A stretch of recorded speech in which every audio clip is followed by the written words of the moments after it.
Magandang umaga po sa ating lahat. Handa na po ba tayo makinig at mag-aral ng salita ng Diyos? Amen! Palakpakan po natin ang Panginoon. Ang ating pong pag-aaralan sa umagang ito ay matatagpuan po natin sa Santiago, chapter 4, verse 7 po. At ang sinasabi po rito, kaya nga, pasakop kayo sa Diyos, labanan ninyo ang dyablo at lalayuan niya kayo. So tayo pong lahat ay umuko at ay manalangin. Hallelujah. Thank you po, Holy Abba, sa oras na ito, sa iyong mga banal na salita na aming pagsasaluhan sa umagang ito. Patuloy niyo po itong pagpalain, Panginoon, upang ito'y maging pagpampala sa bawat isa sa amin, sa lahat ng makakarinig nito, O God. Upang patuloy naming ihanda ang aming mga sarili, Panginoon, at patuloy kaming lumago sa aming paglilingkod at pagsunod sa iyong kalooban upang kami ay mag-isang mananagumpay na mananampalataya mo, God, dito sa ibabaw ng lupa. Salamat po sa lahat ng ito. I-guide mo kami, Holy Spirit, ikaw ang aming dakilang guro. Salamat sa masaganang kapayagan, anointing, kapangyarihan at authority na galing sa iyo, O God, na dadaloy sa oras nito sa aming kalagitnaan at balutin mo kami ng iyong banal na presensya, O God, in Jesus' mighty name. Amen. So ito po'y pinamagatan ko po na huwag tayong padaig sa kaaway. Diba? Marami tayong kaaway sa mundong ito. Ang ating kaaway ay hindi po yung ating kapwa. Yung mga taong gumagawa sa atin ng masama, yung mga tao na nagsasalita ng masama laban sa atin, o yung mga taong hinahamak tayo, nilalait tayo, o sinisira ang puri tayo. At hindi rin po yung ating asawa, ang ating kalaban sa mundong ito. Sabi nga po sa ibang talata ng Biblia na hindi po laman ng ating kalaban dito sa ibabaw ng lupa, kundi yung mga spiritual na nasa himpapawid, na yun po ay mga kampo ng kadiliman na ginagawa nila ang lahat upang ang tao, o lalo na yung mga pinili ng Diyos na maging anak niya, ay ilayo sa presensya ng Panginoon at nais nila ito na wasakin at ibagsak ang kanilang buhay pananampalataya. So ano po ba ang dapat nating gawin upang mapagtagumpayin natin ang lahat ng gawa ng kaaway sa ating mga buhay? Kaya nga po sabi rito, huwag tayong padaig sa kaaway. Kasi nga po ang kaaway, sabi sa ibang talata, para siyang liyong umaatungal na naghahanap ng kanyang biktima. Siya ay kung saan pumupunta at hinahanap niya yung mga tao na pwede niyang biktimahin para kanyang wasakin at ibagsak. Amen? Kaya lang, tayo na bilang isang mananampalataya o tayo na bilang mga anak ng Diyos, tayo ay pinili ng Diyos at ipinagkaloob sa atin ng Diyos ang mga karunungan mula sa kanyang banal na kasulatan upang ipaunawa sa atin kung paano natin labanan ang lahat ng gawa ng kaaway sa ating mga buhay upang tayo ay maging isang mananagumpay. Sino po rito ang gustong magtagumpay sa kanyang buhay espiritual? Palakpakan mo ang Panginoon sa buhay mo. Ang mensaheng ito ay para po sa ating lahat. So, sabi po rito, ang una po, pasakop tayo sa Diyos. Pag sinasabing pasakop, ibig sabihin nito tayo ay magpailalim, tayo ay sumuko, tayo ay sumunod sa Diyos. Tayo ay magpasakop sa Diyos. Hindi po sinabi rito na tayo ay magpasakop sa sanlibutan, sapagkat ang sanlibutan nga po ay pinagharian ng mga spirit of darkness. Kaya ang hinihiling po sa atin dito ni Santiago, tayo ay magpasakop sa Diyos. Ang Diyos po ang gumawa ng langit at ng lupa. Ang Diyos po ay banal. Siya ang lumikha sa atin. Siya nagbigay sa atin ng lakas ng hininga ng buhay dito sa mundong ibabaw. Amen po. So, dapat tayo magpasakop sa Diyos. Pag sinabing magpasakop, ibig sabihin nun, isuko natin ang ating buhay sa Panginoon at hindi na po tayo ang mabubuhay para sa ating mga sarili. Kasi kung gagawin po natin iyon, ay tayo po ay maging talunan po tayong mananampalataya at hindi po tayo lalago sa ating buhay espiritual kung hindi natin ipasakop ang ating buhay sa Panginoon. Sapagkat iba nga po ang nasa ng ating laman, ang nais ng ating mga laman ay yung mga bagay na hindi yon ang pinapagawa sa atin ng Diyos upang kuminsan kaya natin sinusunod upang mabigyan ng kasiyahan ng ating laman na ito naman ay taliwas doon sa kalooban ng Panginoon. Amen po? So, kailangan pasakop tayo sa Diyos yung ating mga maling kaisipan, mali nating katwiran, mga mali nating pag-uugali, mali nating pananalita. Lahat ng iyon ay isuko natin sa Panginoon at hayaan natin na ang Diyos ang maghari sa ating mga buhay. Ang Diyos ang mahayag at makita sa bawat buhay ng mananampalataya. At pag ginawa natin iyon, tayo po ay maging isang mananagumpay na mananampalataya. Kaya ang una po natin gagawin, pasakop po tayo sa Diyos. Sabihin mo sa kanan at kaliwa mo, kapatid, pasakop tayo sa Diyos. So ano po ang tawag ng Panginoon sa mga tao na ayaw magpasakop sa Diyos at ang kanilang pinakaibigan ay ang sanlibutan? Ang mga tao na nasa sanlibutan, ito ay namumuhay sa kasalanan. At ang Panginoon ng kanilang mga buhay ay yung kanilang mga sarili upang bigyan nila ng kasiyahan ang pita ng kanilang mga laman. Amen? Ang sabi mo sa Santiago chapter 4 verse 4, mga taksil. So taksil po ang tawag sa atin ng Diyos kung tayo ay hindi marunong magpasakop sa Diyos at kinakaibigan natin ang sanlibutan. Sabi rito, hindi ba ninyo alam na kung nakipag-isa kayo sa sanlibutan, kayo ay kaaway ng Diyos? Sabi po rito, ang sino mang nagnanais na maging kaibigan ng sanlibutan ay magiging kaaway ng Diyos. So sino po rito ang gusto niyang maging kaaway ng Diyos? Palagay ko'y wala. Ano ang gusto ng Panginoon? Huwag nating kaibiganin ang sanlibutan. Ang ibig sabihin noon, huwag tayong makiisa o makisama doon sa mga mali nilang ginagawa. Sapagkat kinakaaway natin ang Diyos kung tayo ay nakikisama o nakisama o nakiisa at ginagawa din natin yung kanilang mga maling gawain. Amen? Sapagkat tayo ay mananampalataya, tayo ay mga anak ng Diyos. So dapat mayroong makitang kakaiba sa buhay natin. Talagang dapat ang Diyos ang nakikita sa buhay natin sa lahat ng ating ginagawa, iniisip at sinasalita. Sapagkat ang buhay nga po natin ay isinusuko natin sa Panginoon nung simula nang tanggapin natin ang kanyang anak na si Jesus na ating Panginoon at tagapagligtas. Kaya mga kapatid, kung tayo po ay nasa ganun pang kalagayan na kinakaibigan natin ang sanlibutan, putulin na po natin iyon sapagkat galit po ang Diyos sa atin nun. Kinakaaway po natin ang Diyos pag tayo ay patuloy na nakikiisa sa mga maling gawain ng sanlibutan ito. Ano mga maling gawain yun? Naroon yung mga pakikiapid, pangangalunya, naroon yung homosexual, naroon yung pagnanakaw, galit, puot, inggit, insecurity, mga panlalait, paninirampuri. At kasama na po ron ang iba't ibang klase ng bisyo ng mga paglalasing, pagsasyabo. Yan po ay hindi po yan kalugod-lugod sa Panginoon. At pag ginagawa pa natin ang mga bagay na yan, kung tayo ay mga chismosa pa rin, at tayo ay nakikiisa pa doon sa mga nag-uumpukan, at mga paninirampuri o buhay ng tao ang pinag-uusapan, ibig sabihin na yun ay kinakaibigan pa po natin ang sanlibutan. At kinakaaway natin ang Diyos. Diba? Mahirap po pag kinaaway natin ang Diyos. Bakit? Sapagkat saan ba nagmumula? Yung mga pagpapala na ating tinatanggap sa araw-araw, yung mga biyaya, di ba galing sa Diyos? At pag kinaaway natin ang Diyos, maraming pagpapala ang mawawala sa buhay natin. Amen? Kasi kung mamuhay tayo na ang buhay natin ay nakasakop talaga, sinusuko natin sa Panginoon, nagpapailalim tayo doon sa kanyang mga utos at ito'y ating nilalakaran, tayo po ay mamuhay na maging kalugod-lugod sa Panginoon at dahil doon, yung mga pagpapala ay malayang makadaloy sa bawat isa sa atin. Hindi po natin maranasan na tayo ay laging maghihikahos. Amen? Pag nariyan na wala na tayong pamalingki mamaya, walang pambaon ng ating mga anak, wala tayong pambayad sa kuryente, sa tubig, nariyan po ang Diyos ay ipinoprovide po niya ang lahat ng ating pangangailangan sapagat hindi natin itinuturing na kaaway ang Diyos, sapagat sinusunod natin ang mga utos ng Diyos sa ating mga buhay. Amen? Kaya mga kapatid, ipasakop po natin ang ating buhay sa Panginoon.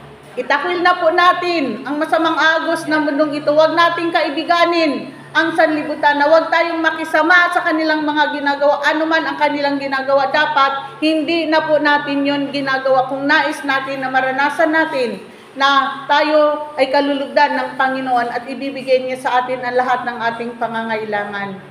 Kung tayo po'y tapat sa Diyos, ang Diyos rin po ay tapat sa bawat isa sa atin. Hindi niya po tayo iiwan, hindi niya tayo pababayaan sa araw-araw ng ating mga buhay. Sapagkat ang sabi ng Panginoon, ang kanyang paningin mula sa kanyang trono, na siya ay nakatingin dito sa ibabaw ng lupa, natingin na lang niya sa mga tao ay kasing liit ng langgam. Sabi niya, sa bawat oras, sa bawat araw, ang paningin ng Diyos sa atin ay hindi niya inaalis. Kaya alam niya ang lahat ng ating ginagawa. Pwede nating itago sa ating kapwa, sa ating mga kapatid sa pananampalataya, sa pastor, sa pastora natin, o sa ating mga asawa, ang mga mali nating ginagawa. Pero sa Diyos, wala po tayong pwedeng itago sa Panginoon. Nakikita ng Diyos kung siya bagay nagpapasakop tayo sa Kanya o kinakaaway natin ang Panginoon. Amen? Kaya mga kapatid, ingatan po natin ang ating mga sarili na huwag tayong mahawaan ng sanlibutan ito. Dapat tayo po yung mag-impart sa kanila. Ano yung dapat nating i-impart sa kanila? Ang salita ng Diyos. Na dapat yun ay makita sa atin na buhay ang salita ng Panginoon sa ating mga buhay. At ito'y mangyayari lamang kung talagang isinusuko natin ang ating buhay sa Panginoon. Kasi pag isinusuko natin ang buhay sa Panginoon, hindi po tayo titikim ng anumang mga kasalanan na inaalok ng sanlibutan ito. Dahil ayaw natin na maging kaaway ang Diyos. At sabi pa po rito, di ba katulad po ng isda, di ba hindi siya mabubuhay? Pag nasa lupa, manghihina siya, mamamatay. So ganun din po sa ating spiritual. Kung patuloy tayong makikisama sa sanlibutan ito at kaibiganin natin ang lahat ng mali nilang gawa, ang ating pong buhay spiritual ay manghihina, manlulupaypay, hanggang sa ito ay mamatay po ang ating buhay spiritual. So mas piliin po natin ang ating buhay ay nasa Panginoon. Romans 6:13, sabi po rito, huwag ninyong ipailalim sa kapangyarihan ng kasalanan ang alinang bahagi ng iyong katawan bilang kasangkapan sa paggawa ng kasamaan. Sa halip, pasakop sa Diyos bilang mga taong namatay at muling binuhay at inihandog ninyo sa Kanya ang inyong katawan bilang kasangkapan sa kabutihan. So ano sabi rito? Huwag nating ipailalim sa kapangyarihan ng kasalanan ang alinang bahagi ng ating katawan bilang kasangkapan sa paggawa ng kasamaan. Halimbawa, di ba sabi sa ibang talata ng Biblia, maigi pa kung maputol ang isa mong kamay kaysa ikaw ay makapasok sa, okay lang na ikay makapasok sa kaharian ng Diyos, naputol ang isang kamay mo kaysa naman ikay mabulid sa impyerno. Maigi pang matanggal ang isa mong mata, mabulag, kung ito naman ikaliligtas mo sa impyerno, maigi pang bulag ang isang mong mata na pumasok ka sa kaharian ng Diyos. So anong gusto ng Panginoon? Tayo po ay merong iba't ibang parte ng ating katawan. Meron tayong mata, may tainga, may bibig, may mga kamay at paa. So pag-aralan natin alin ba ng bahagi ng ating katawan ang mahina na hindi pa natin isinusuko sa Panginoon. Minsan yung ating isipan, minsan yung ating isipan, di natin alam na yung pala napailalim na natin sa gawa ng kasamaan. Laging masama ang ating iniisip sa ating kapwa. Ang masamang kaisipan ay hindi po yan kinalulugdan ng Diyos.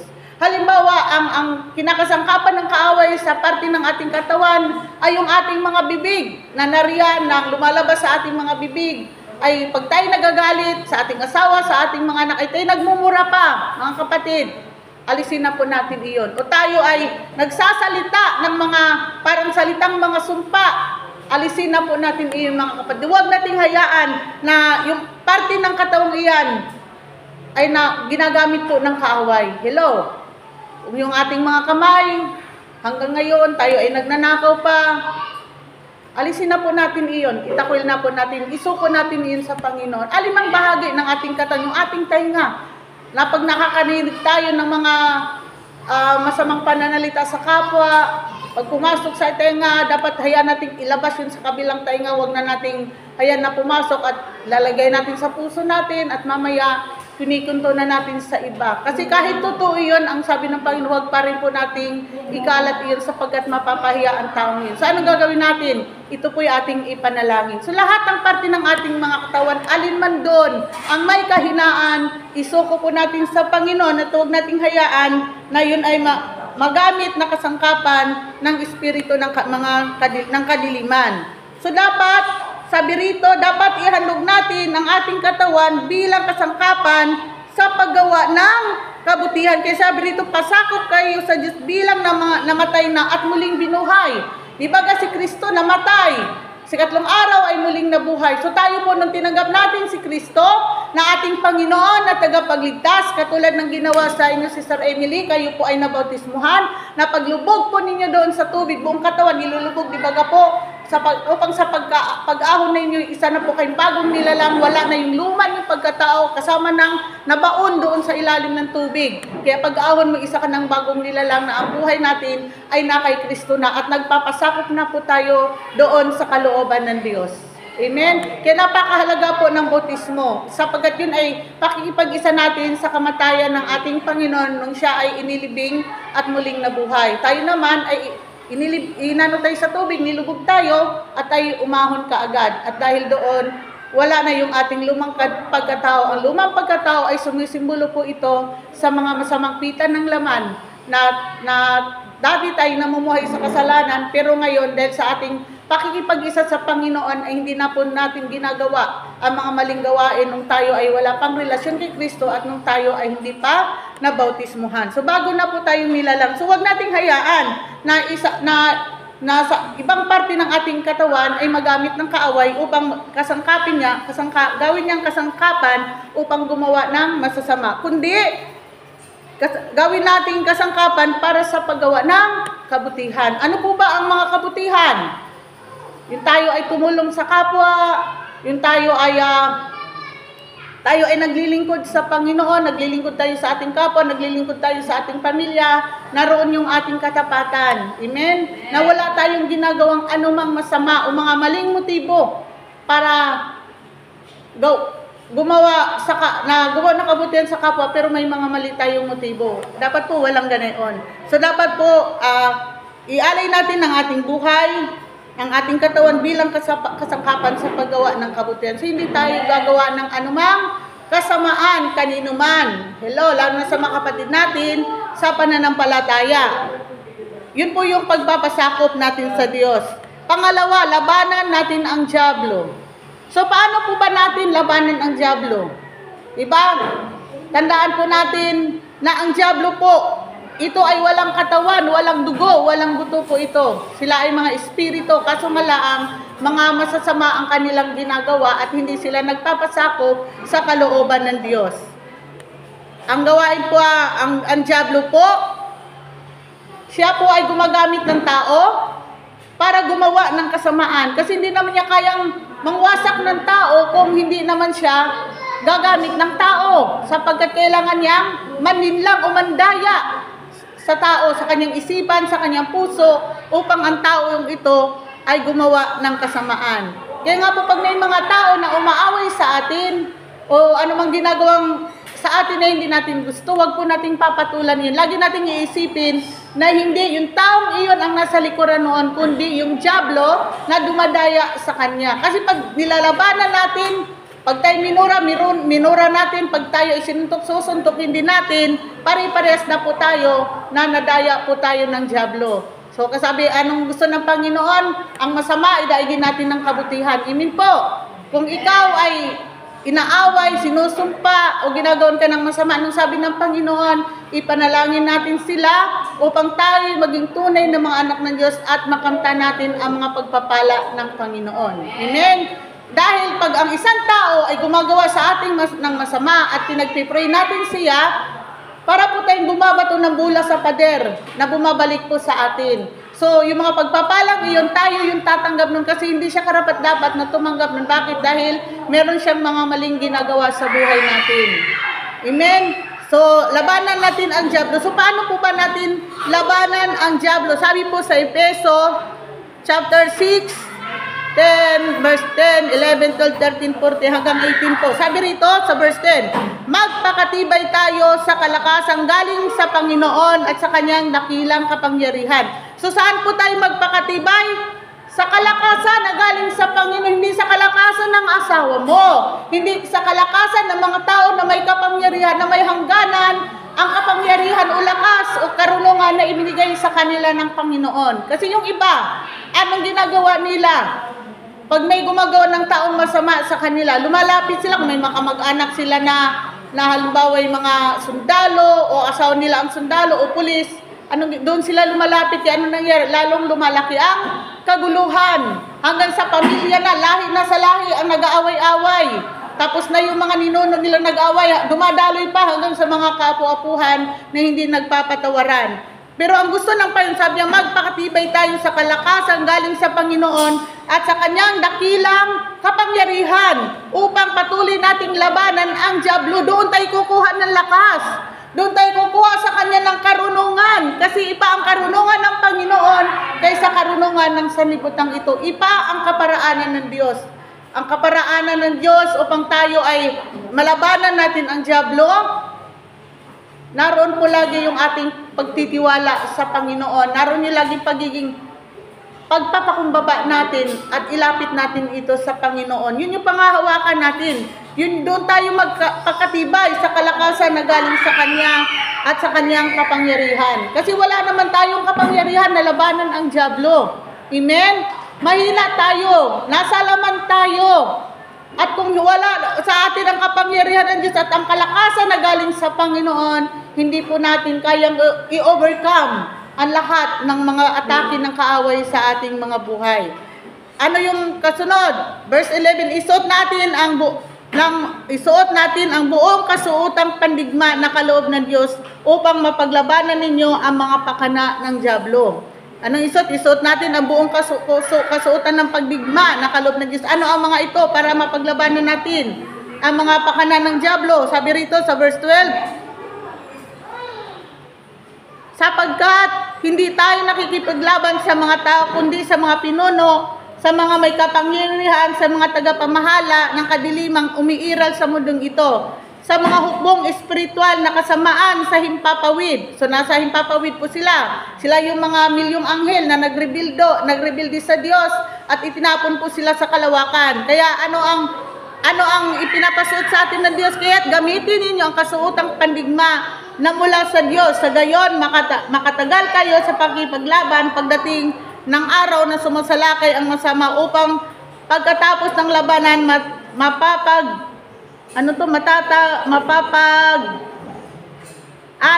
matatag pa rin kayo na nakatayo. Kaya't maging handa kayo, ibigis sa inyong baywang ang sinturon ng katotohanan. Ito yung ibigis natin. Yung sinturon ng katotohanan ng salita ng Panginoon. Ano pa? Isuot ang baluti ng katwiran.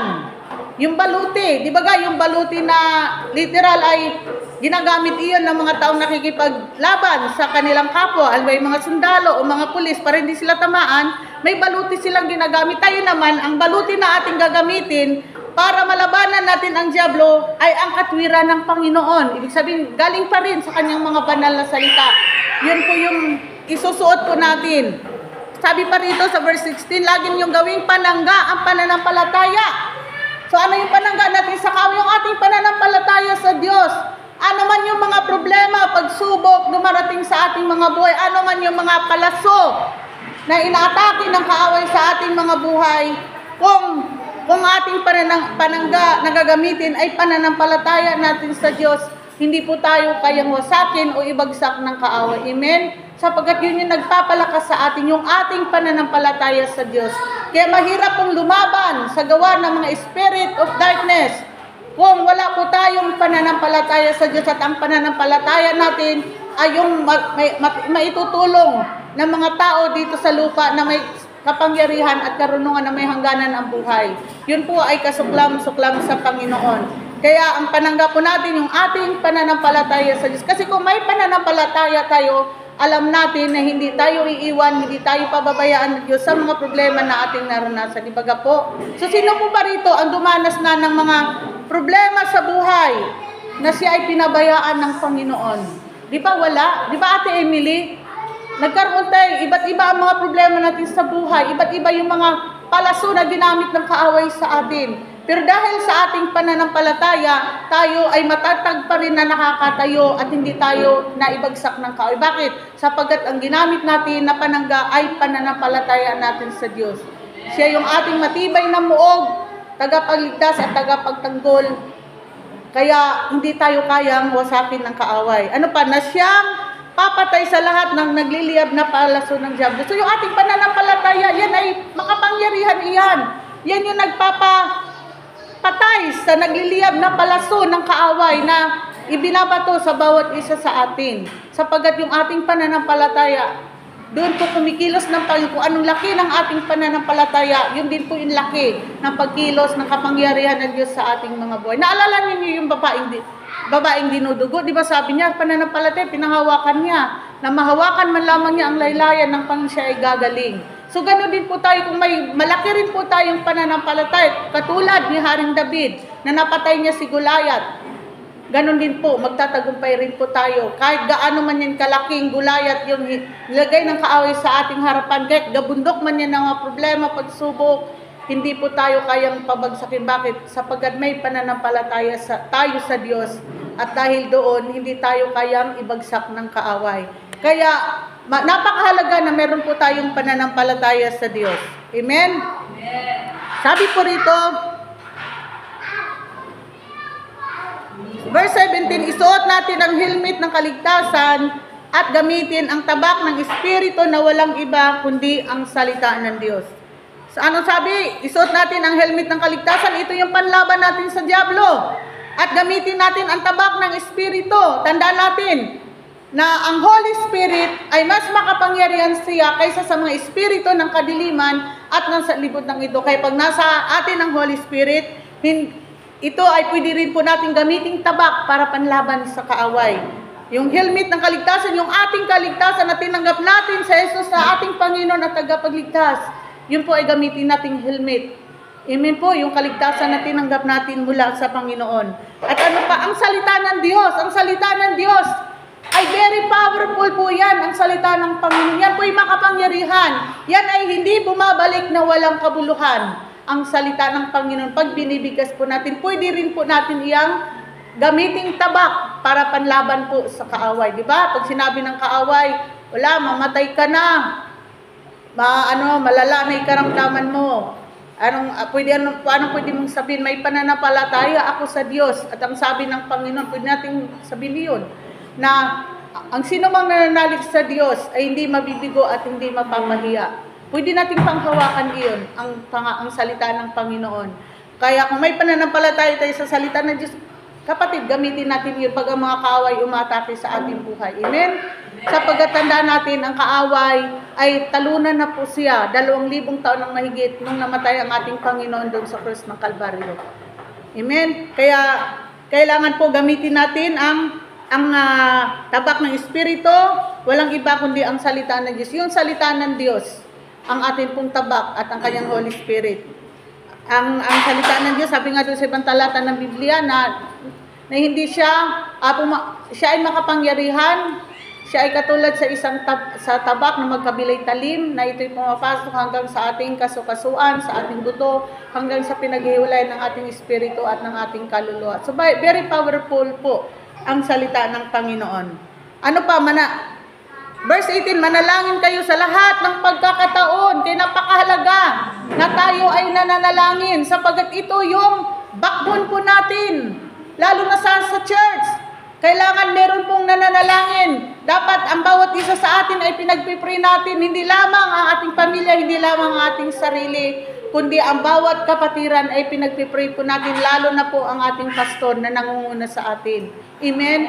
Sapagkat isa rin po ito na panlaban natin sa lahat ng gawa ng kaaway. Yung tayo po ay laging manalangin sa lahat ng pagkakataon. Ibig sabihin noon, may problema man o wala, may kaluguluhan man o kapayapaan, lagi po tayong manalangin kasi hindi natin alam kung anong oras aatake ang kaaway sa ating buhay at sa ating tahanan. Amen? Kaya lagi po tayong manalangin sa lahat ng pagkakataon. Sabi rito, humiling at sumamo sa patnubay ng Espiritu. Kaya napakahalaga na tayo ay nagsusumamo at hinihingin natin ang patnubay ng Holy Spirit. Sa pagbabasa man natin ng salita ng Diyos o sa ating panalangin, lagi nating inaanyayahan ng Holy Spirit na pangunahan tayo sapagkat ang Holy Spirit ang mag-guide sa atin sa tamang pananalangin at ang Holy Spirit din ang magpapaunawa sa atin sa salita ng Panginoon upang maunawaan natin mabuti ang salita ng Diyos. Sabi pa rito, lagi kayong maging handa at patuloy na ipanalangin ang lahat ng hinirang ng Diyos. So tandaan natin mga kapatid na ang panalangin hindi lang ito para sa ating pamilya, hindi lang ito para sa ating sarili, kundi lagi nating isama sa panalangin ang lahat ng mga hinirang ng Diyos, ang mga pastor, mga workers, elders, mga worshiper, at lahat ng tumatayo dito sa pulpito, maging yung mga hindi tumatayo na nakaupo lang sa upuan. Ang bawat isa sa atin kailangan nating ipanalangin. Kasi pag nasaktan yung isa nating kapatid, lahat tayo ay naapektuhan. Di ba po? Nasasaktan din tayo. Nag-iisip din tayo na, Lord, ano bang pwede kong itulong? Kung walang pera, ang magawa lang natin ipanalangin. Pero pag may kakayanan natin tumulong tayo kasi ramdam mo yung bigat na kanyang nararamdaman ng kanyang pamilya dahil sa mga problema na dumarating sa kanilang buhay. Kaya lagi nating isama sa panalangin ang bawat isa sa atin. Huwag po tayong manghinawa sa pananalangin. Sabi nga rito, dahil ang dyablo po ay maikli na lang ang kanyang panahon. Malapit na po ang wakas ng panahon. At dahil doon lalo pong doble-doble ang pagkilos na ginagawa ng kaaway upang wasakin tayo at alisin tayo sa ating pananampalataya at agawin tayo sa presensya ng Panginoon upang tayo ay makasama niya doon sa kaparusahan na inihanda sa kanila. Kaya masigit po ngayon na galit ang kaaway. Dahil alam niya na malapit na ang parusa para sa kanya. Kaya kung doble-doble po ang ginagawang pagkilos ng kaaway, dapat triple naman ang gawin natin na pananalangin sa Panginoon para ang kaaway ay hindi makapasok sa ating mga buhay. Kung ito man ay makapasok sa buhay natin, hindi tayo kayang wasakin o ibagsak o ilugmok sa mga problema na dumarating sa ating buhay. Kundi patuloy pa rin tayo nakakatayo. Bakit? Sapagkat lagi po tayong nananalangin at lagi tayong naroon sa presensya ng Diyos. Pag lagi tayong nasa presensya ng Panginoon, ang kaaway po ay hindi po makalapit sa atin. Dahil hindi po niya kaya na lumapit sa presensya ng Panginoon. Kaya nga po, yung tulad nung nangyari ng isang araw na kami ay napunta sa mga batuhan, may mga kapatid na nagsasabi na tabi-tabi po. Sabi ko, bakit ninyo igalang yung mga yan? Dapat matakot sila sa atin, sila ang matakot sa atin. Hindi tayo yung magrespeto sa kanila na tabi-tabi po, padaan po. Alisin na po natin yung ganong ugali. Hindi po dapat yung ginagawa pa natin. Bakit? Anak tayo ng Diyos. Makapangyarihan tayo kaysa sa kanila dahil may pananampalataya tayo sa Diyos. Alam natin ang salita ng Panginoon. Kaya dapat huwag natin silang igalang. Pag pumunta ka sa lugar na yun, manalangin ka na lang. Kaya bago tayo pumunta, di ba, nagpipray tayo na, Lord, ingatan mo yung lugar na aming pupuntahan. Gabayan kami ng iyong mga anghel. Pero pagdating doon, pag pumunta ka sa isang lugar, huwag sabihin, tabi-tabi po, padaan po, mga kapatid. Alisin na po natin iyon. Sapagkat wala silang magagawa sa buhay natin. Sapagkat nasa atin ang presensya ng Panginoon. Nasa atin ang Holy Spirit. At nasa atin ang salita ng Panginoon. Amen? So, alisin na po natin ang attitude baga ang tawag doon. Pag napunta tayo sa mga lugar na parang walang tao. Kasi inisip natin, baka may mga nunod dyan. Mga nunod yan po yung mga bad spirit yan eh. Sila nga po ay mga sinungaling, mandaraya, ang mga gawain ng kadiliman. Sila ituso.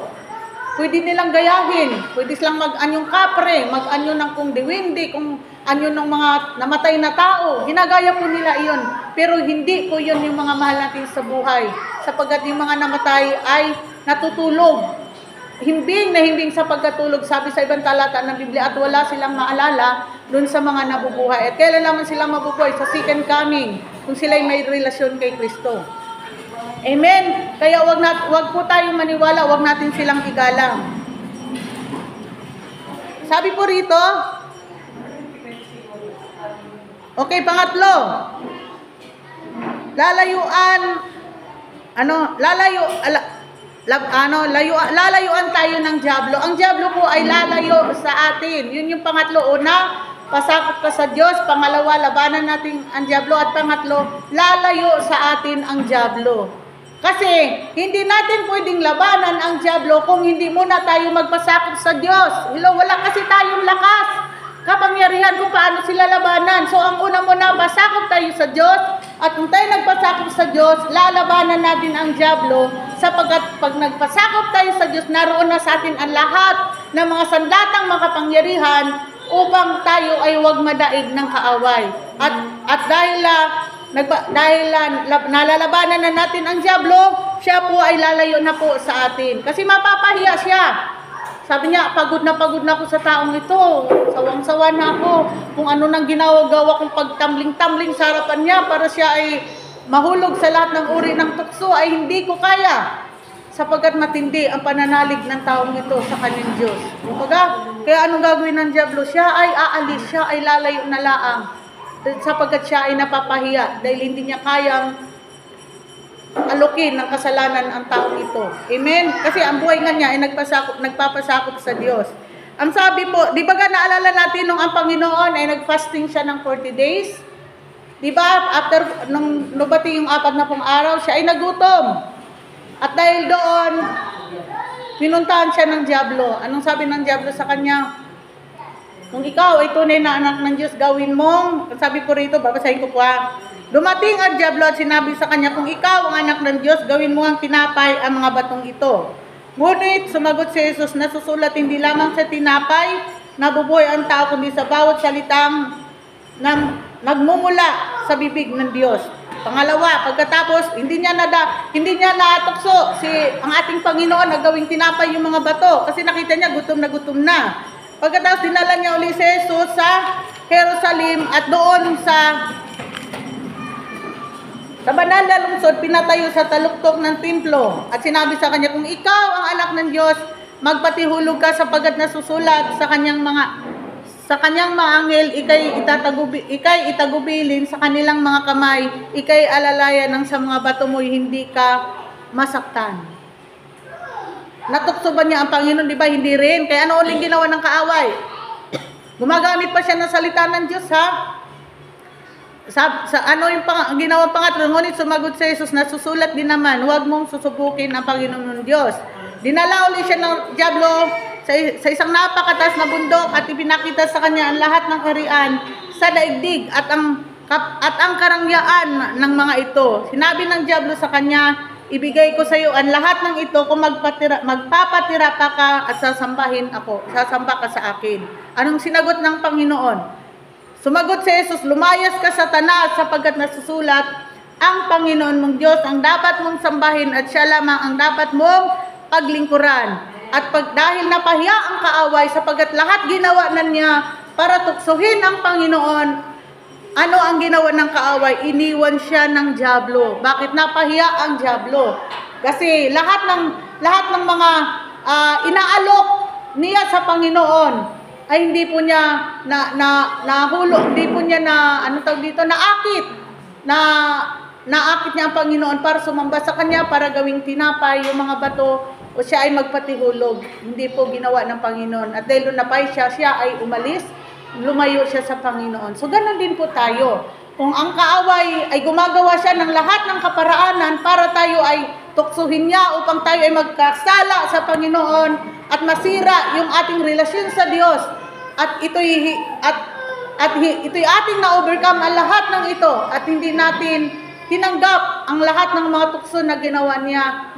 Magsasawa rin po ang demonyo, mapapahiya po siya at dahil doon aalis po ang demonyo sa ating mga buhay, di ba? Kasi nakikita niya, matibay talaga ang pananampalataya ng taong ito. Kaya maghahanap siya ng kanyang mabibiktima na pwede niyang tuksuhin at ihulog sa lahat ng uri ng kasamaan at kasalanan. Kaya mga kapatid, upang mapagtagumpayan natin ang kaaway, una, pasakop tayo sa Diyos. Pangalawa, labanan natin ang dyablo. At sa ikatlo, ang dyablo ay lalayo at aalis sa ating mga buhay. Amen? Palakpakan po natin ang Panginoon. At nawa po ang mga salitang ito ay naging pagpapala po sa bawat isa sa atin. Sa Diyos po ang kamurihan. Amen.